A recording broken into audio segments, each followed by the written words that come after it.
ما عبدناك حق عبادتك وما عرفناك حق معرفتك আল্লাহর নেক বান্দা হলে ইবাদত করিয়া নামাজ পড়িয়া হজ করিয়া যাকাত আদায় করিয়া কুরবানি করিয়া ইত্যাদি আমাল করিয়া উঠিয়া আল্লাহর জাতের কাছে দোয়া করুন, হে আল্লাহ মা আবাদনাকা হাক্কা ইবাদাতিক, আপনার ইবাদত করার যে হক আসলো আমাদের কি আদায় হইছে না। নামাজ আমার জেলা পড়ার হক আসলো, ইলা নামাজ আমি আদায় করতাম পারছি না। জেলা যাকাত আদায় করার হক আসলো, যাকাত আদায় হইছে না। জেলা হজ করার হক আসলো, হজ আদায় করতাম পারছি না। জেলা সাদকা খয়রাত করার হক আসলো, ইলা আদায় করতাম পারছি না। জেলা কুরবানি করার হক আসলো, ইলা আমার থেকে কুরবানি হইছে না। জেলা আপনার ঘরে মসজিদ হইয়া বইতে লাগলো, ইলা বইতাম পারছি না।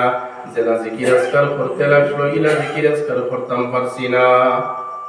মোট কথা হইল নিজের বেবসি নিজের বেকসি রে আল্লাহ আহকামুল হাকিমিনের কাছে পেশ। আল্লাহ আহকামুল হাকিমিন আপনার আর আমার ইবাদতের বুকাশি নাই। আপনি আমি সারাটা জিন্দেগি যদি সিজদারত অবস্থাত তাকিয়া আল্লাহর জাতর শুকরিয়া আদায় করি, নিয়ামতর শুকরিয়া আদায় হইব নি? হ্যাঁ, ওয়াশকুরুলি ওয়ালা তাকফুরুন, তুমি তাই আমার দেওয়া নিয়ামতের শুকরিয়া আদায় করো। আল্লাহর নির্দেশ হুকুম, না শুকরি করিও না। এই আয়াতের তাফসীরের মধ্যে আর এক জায়গা মুফাসসিরিন বলে লেখকরা মুসা আলা নবিয়িনা আলাইহিস সালাতু ওয়াস সালাম আল্লাহ আহকামুল হাকিমিনের দরবারের মধ্যে গেলা আর গিয়া কইলা, ইয়া আল্লাহ আপনি আমারে আপনার জাতর নিয়ামতের শুকরিয়া আদায় করার মন্ত্র শিখাইয়া দেও। কিলা আপনার জাতর শুকরিয়া আদায় করলে আপনার নিয়ামতের শুকরিয়া বল আদায় হইব।